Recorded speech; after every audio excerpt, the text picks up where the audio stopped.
नमस्कार दोस्तों, मेरा नाम है विजय कुमार। आप देख रहे हैं कॉमिक्स पिटारा चैनल को। तो चलिए दोस्तों, हम लोग कॉमिक्स पढ़े थे मर गया भेड़िया, जो कि जंगल के जल्लाद कोबी और भेड़िया की कॉमिक्स है। इसका पहला और दूसरा पार्ट मैंने अपने चैनल पर अपलोड कर दिया है। पहले और दूसरे पार्ट में मैंने इस कॉमिक्स को 40 पेज तक कवर कर दिया था। अब इस पार्ट में इसके आगे कहानी को शुरू करते हैं। कौन किसे बचाता, क्योंकि दोनों ही तो मौत के मुंह में फंसे हुए थे। कोबी के किसी भी प्रहार का असर उन पर नहीं हो रहा। धार टनाक, गणासे के वार के बाद भी खून नहीं निकला। उफ, ऐसा लग रहा है जैसे मुर्दे से लड़ाई हो रही है हमारी। खच, अगर ये मुर्दे हैं तो फिर हम इन्हें कितना भी मारे ये नहीं मरेंगे, क्योंकि ये तो पहले से ही मरे हुए हैं। तो फिर इस लड़ाई का परिणाम क्या होगा? हम में से एक की मौत। टनाक, खचाक, आ कोबी का वो घाव तो भर जाना था, मगर जेन जानती थी कि अगर कोबी का कोई अंग धड़ से भी जुदा हो गया तो फिर वो घाव शायद ना भरे। और आज शत्रुओं द्वारा ऐसी ही चेष्टा की जा रही थी। खच खच, जेन के मस्तिष्क को विवाह के कहे शब्द बिच्छू की तरह डस रहे थे। एक की मृत्यु हुए बिना ना तो ये शोक व्यू टूटेगा और ना ही दूसरा इस व्यू से बाहर निकल पाएगा। और ऐसे तो कोबी मर जाएगा, क्योंकि इस व्यू में गद्दा बेअसर साबित हो रही है। टनाक, कोबी के बिना भेड़िया का अस्तित्व खत्म हो जाएगा। उन्हें एक करने का मेरा सपना टूट जाएगा। जंगल अनाथ हो जाएगा। कोबी का जिंदा रहना जरूरी है। अगर ये व्यू एक की मौत के साथ ही टूटता है तो वो मौत मेरी होगी। उफ, घबराना नहीं जेन, घबराना नहीं। ये मेरा और तुम्हारा कुछ भी नहीं बिगाड़ पाएंगे। धाड़, जेन ने गणासा फेंक दिया। जेन, क्या कर रही हो? गणासा क्यों फेंक दिया बेवकूफ? नहीं, उससे बचो। मैं समझ गया हूं कि तुम क्या करना चाहती हो। बचो उससे जेन, तुम्हें मेरी सौगंध। जेन को बचना ही नहीं था। खच, नहीं जेन, ओह कोबी। इसी के साथ गायब हो गए हत्यारे। कोबी के बाहों में दम तोड़ रही थी जेन। जेन, बेवकूफ, ये क्या किया? खुद ही अपनी छाती दुश्मन की तलवार के आगे कर दी। कोबी, ऐसा करना जरूरी था, क्योंकि तुम्हारी जेन ने तुम्हें एक करने का जो सपना देखा था वो उसे अपनी मौत के बाद भी पूरा होता देखना चाहती है। मुझे वचन दो कोबी कि तुम मेरे उस सपने को पूरा करोगे। वो सपना तुम्हारी मौजूदगी में पूरा होगा जेन। तुम जिंदा रहोगी। तुम। उफ, इस बार चूक गया कोबी। जिसकी रक्षा का दायित्व लिया था, जिससे डरता था, जिसका कहा आज तक ना टाला था, आज उसे बचाने से चूक गया था कोबी। नहीं, तुम जिंदा रहोगी जेन, तुम जिंदा रहोगी। शोक व्यू तो टूट गया था, मगर शोक कोबी को उठाना पड़ा था। अरे कौन है वो हत्यारा? कायर, सामने आ। कोबी से सामना कर। छल से मार डाला तूने मेरी पत्नी जेन को।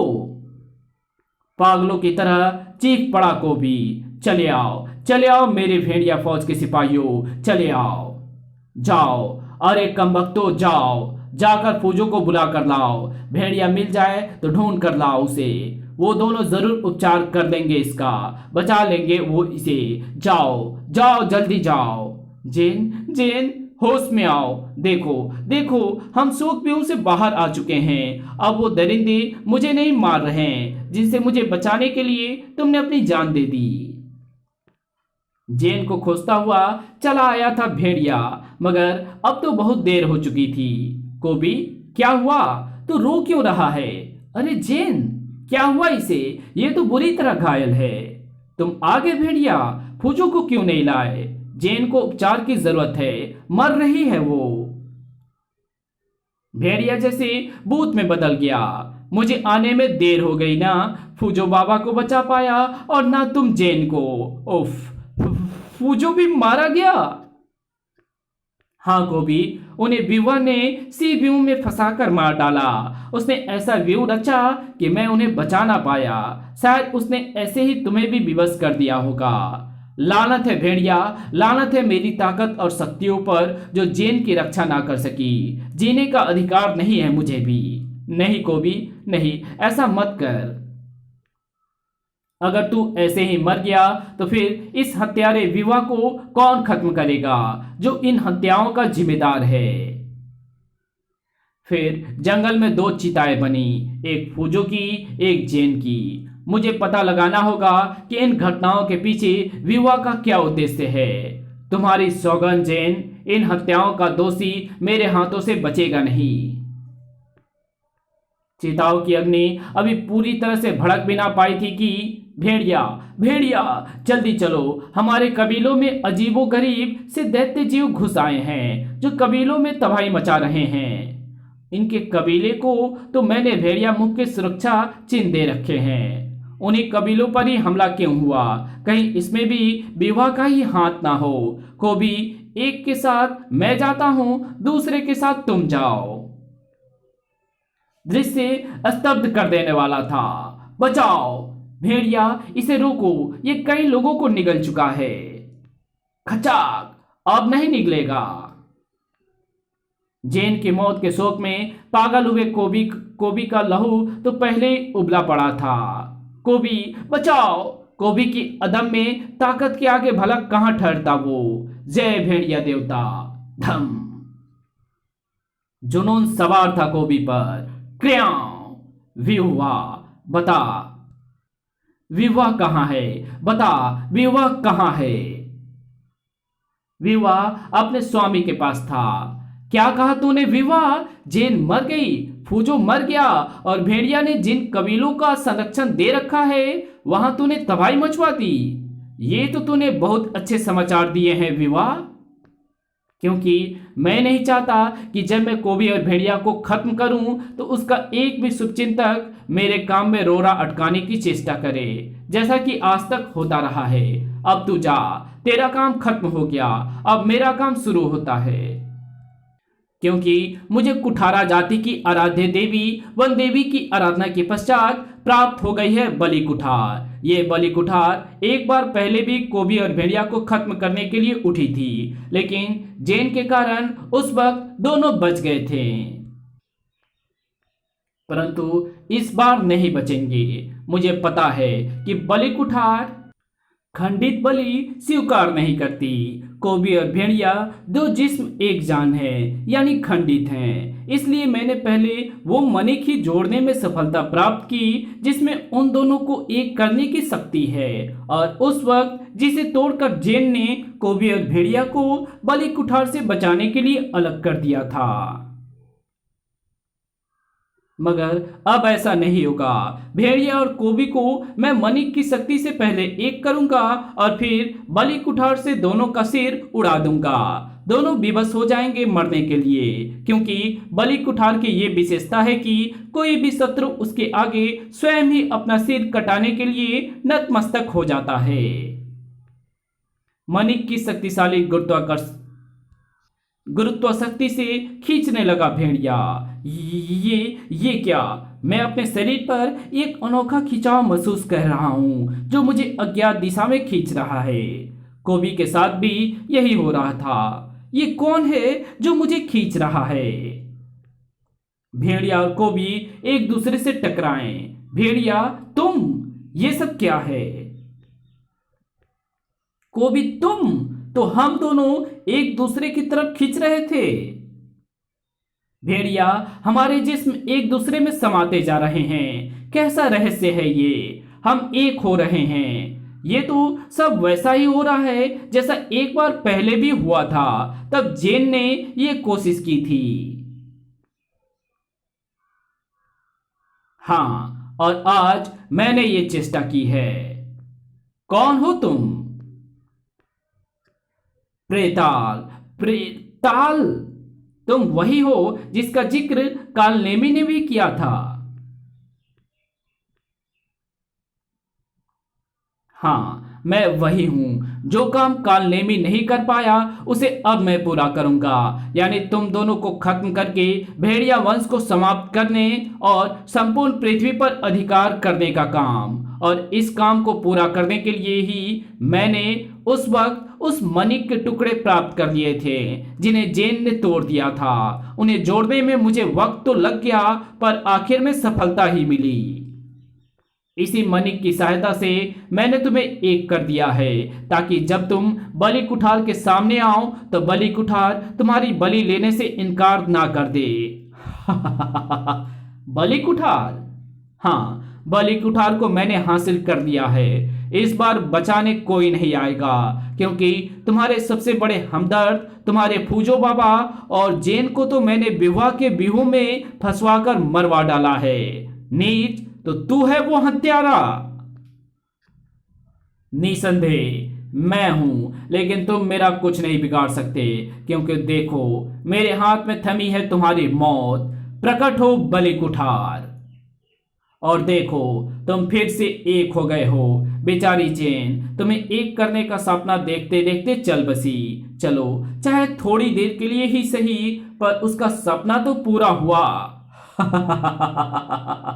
सचमुच कोबी वापस भेड़िया में समा गया था। भेड़िया जो इंसान के रूप में और कोबी जो जानवर के रूप में अलग हो गए थे, फिर से एक हो गए थे। कोबी का अस्तित्व समाप्त हो गया था। अब बचा था सिर्फ भेड़िया, पहले वाला भेड़िया। पूरा हो गया था जेन का सपना। भेड़िया के पास लौट आई थी उसकी सारी शक्तियां। गद्दा, पूंछ, भेड़िया, भेड़िया मुख, पटिका, उसकी भेड़िया फौज, उसकी प्रचंड ताकत, उसके फाड़ खाने वाले नाखून। लेकिन बलि कुठार के आगे सब कुछ बेकार था, क्योंकि बलि कुठार में यह शक्ति थी कि उसके आगे उसके धारक का शत्रु अपना सिर कटाने के लिए स्वयं ही झुका देता था। अब मरेगा भेड़िया। बलि कुठार किसी भी क्षण भेड़िया का सिर धड़ से जुदा कर डालने वाली थी, और आज उसे बचाने के लिए जेन वहां नहीं थी, ना ही फूजो था। मर गया भेड़िया, मर गया भेड़िया। जंगल जैसे चित्कार कर उठा, हवाएं जैसे रुंदन कर उठी थी। दो टुकड़ों में कटकर गिर गया भेड़िया। 50,000 साल पुराना जो इतिहास चलता हुआ वर्तमान में आ पहुंचा था, आज बलि कुठार के एक ही झटके ने उसे फिर से इतिहास बना दिया। हाँ, मर गया था आज भेड़िया। खत्म हो गया था जंगल का जल्लाद। प्रेताल अपनी कामयाबी पर जोरदार अट्ठास लगा उठा। ओह! सिर्फ भेड़िया नहीं मरा, गुर्राज भाटकी का सपना मर गया, भेड़िया वंश मर गया। ओह! आओ आओ, देखो तुम्हारा स्वामी मर गया। आज से मैं तुम्हारा स्वामी हूं, और तुम पृथ्वी की मानव सृष्टि की सिपाही, जो आज से मेरा आदेश मानेंगे। ओह! उफ! मेरी मणि का कौन है यहां जो छिपकर वार कर रहा है? मैं गुर्राज भाटकी का दूत रीछा हूं, जो इस मणिका को ले जाने आया हूं और अब लेकर जा रहा हूं। गुर्राज भाटकी का दूत! प्रकट हुआ गुर्राज भाटकी का दिव्य रूप। हाँ प्रेताल, आखिर आज तुम मुझे मिल ही गए। कब से मैं तुम्हारी खोज कर रहा था। भेड़िया एवं कोबी को भेड़िया वंश की झूठी कहानी सुनाकर अपने कुचक्र में फंसाने की कालनेमी की असफल चेष्टा के पश्चात मुझे तेरे भी हमले की पूर्ण आशंका हो गई थी। प्रेताल ठहाका लगा उठा। लेकिन अब इन सब बातों का क्या फायदा? भेड़िया के मौत के साथ ही भेड़िया वंश का तुम्हारा सपना टूट चुका है। सपने तो होते ही हैं टूटने के लिए भाटकी। पूर्ण तो यथार्थ होता है, अर्थात जो जीवित है वही सत्य है। और वो देख, जिसे तू सपना कह रहा है, वो यथार्थ तेरे सामने है। असंभव, इन्हें तो मैं खत्म कर चुका हूं। अगर मैं तेरी ओर से सावधान ना होता तो निश्चित रूप से तू इन्हें खत्म कर चुका होता, किंतु इस वक्त ठोस सत्य यही है जो तुझे नजर आ रहा है प्रेताल, ये चारों जीवित हैं। क्यों, एहसास हुआ मेरे जीवित होने का? पता लग गया कि ये ठोकर मुर्दा कोबी की नहीं है? परंतु ये सब फिर वो कौन थे जिन्हें मैंने खत्म किया? जिन्हें तूने खत्म किया वे इनके प्रतिरूप थे, जिन्हें मैंने पैदा किया था। हाँ प्रेताल, यहां जंगल में तेरी मौजूदगी में इन चारों को गायब करके इनके प्रतिरूप पैदा करना असंभव कार्य था, क्योंकि तुझसे कुछ भी छिपाना असंभव था। इसलिए मैंने इन पर विचित्र हमले करवाए। पहले हमले में उस विचित्र हाथनुमा पौधे ने भेड़िया को जब नीचे फेंका तो भेड़िया का शरीर एक अदृश्य इंद्रधनुषी घेरे के बीच से होकर नीचे गिरा। अदृश्य घेरे को पार करते समय मैंने असली भेड़िया को गायब कर दिया था और जो नीचे गिरा था वो भेड़िया का प्रतिरूप था। इसी तरह से फिर कोबी को भी डायनासोर के हमले में मैंने नदी में गायब कर दिया, लेकिन नदी में से जो बाहर निकला वो कोबी का प्रतिरूप था। बारी बारी से फिर फूजो और जेन के भी प्रतिरूप मैंने इसी प्रकार उन्हें गायब करके वहां छोड़े। प्रेताल अब चला बलि कुठार कोबी और भेड़िया पर, क्योंकि भेड़िया और कोबी जब तक अलग हैं तो उन्हें बलि कुठार से नहीं मार सकता। अब तेरा अंत आ गया है प्रेताल, तू भी इन्हीं के हाथों खत्म होगा। जय भेड़िया देवता मदद। आज बलि कुठार का आवाहन मैं करूंगा। वन की सुरक्षा के लिए मैं वन देवू से बलि कुठार की मांग करूंगा। हे वन देवी, चाहे मेरा जीवन ले ले, किंतु एक पापी के संहार के लिए तुझे आज मुझे बलि कुठार देनी होगी। तू वन की देवी है, क्या वन की रक्षा के लिए तो मुझे बलि कुठार नहीं देगी वन देवी? मैं असफल नहीं हुआ, मैं बलि कुठार से जेन एवं फूजो को मार डालूंगा। प्रेताल बलि कुठार लिए जेन एवं फूजो के सामने आ गया। अब मैं तुम दोनों के सिर काट डालूंगा। लेकिन बलि कुठार नीचे आ पाती उससे पहले ही वो प्रेताल के हाथों से गायब हो गई। अरे बलि कुठार कहाँ गायब हो गई? बलि कुठार यहाँ है मेरे पास, मेरे आह्वान पर ये मेरे हाथों में आ गई है शैतान। वन देवी ने पाप के खात्मे के लिए मेरी प्रार्थना स्वीकार करके बलि कुठार मुझे दे दी। भेड़िया ने क्षण भर की भी देरी ना की। भेड़िया ने प्रेताल पर बलि कुठार उठा दी और बलि कुठार की शक्ति के आगे प्रेताल अपना सिर झुकाए खड़ा था। शैतान शक्तियों का अंत जितना जल्दी हो जाए उतना ही मानवता के लिए अच्छा होगा। और भेड़िया ने जरा भी देर ना की थी उसका सिर धड़ से जुदा करने में। खचाक आ! प्रेताल का सिर धड़ से जुदा होते ही उसका संपूर्ण अस्तित्व गायब हो गया। खत्म हो गया प्रेताल का भी किस्सा। उसी क्षण भेड़िया के हाथ से कुठार और कोबी के हाथ से गद्दा गायब हो गया। जेन उस भेड़िया के निकट थी जो उसका सपना था और आज भी सपना था, क्योंकि वास्तव में कोबी और भेड़िया तो एक हुए ही नहीं थे। निराश ना हो जेन, जो कुछ होता है वो अच्छे के लिए होता है। हमें भेड़िया के इस प्रतिरूप की भी चिता जलानी होगी। हाँ, और जंगल वासियों को अपने जीवित होने का समाचार भी देना होगा। वो तो उन्हें मिल गया है, वो देखो। वाओ! जेन, भेड़िया देवता, जेन, कोबी जिंदाबाद। इसी के साथ ये कहानी यहीं खत्म होती है। तो मिलेंगे आपसे एक और नई कॉमिक्स में, तब तक के लिए बाय। अगर आपको ये वीडियो अच्छी लगी हो तो इस वीडियो को लाइक कर देना, चैनल पे नए हो तो चैनल को सब्सक्राइब जरूर कर देना, और जहां मेरी इस वीडियो की जरूरत हो वहां इसको शेयर जरूर कर देना, और हमारे दूसरे चैनल डिवाइन टेक्नोलॉजी और टॉप 10 पिटारा को जरूर से सब्सक्राइब कर देना। Thanks for watching my videos.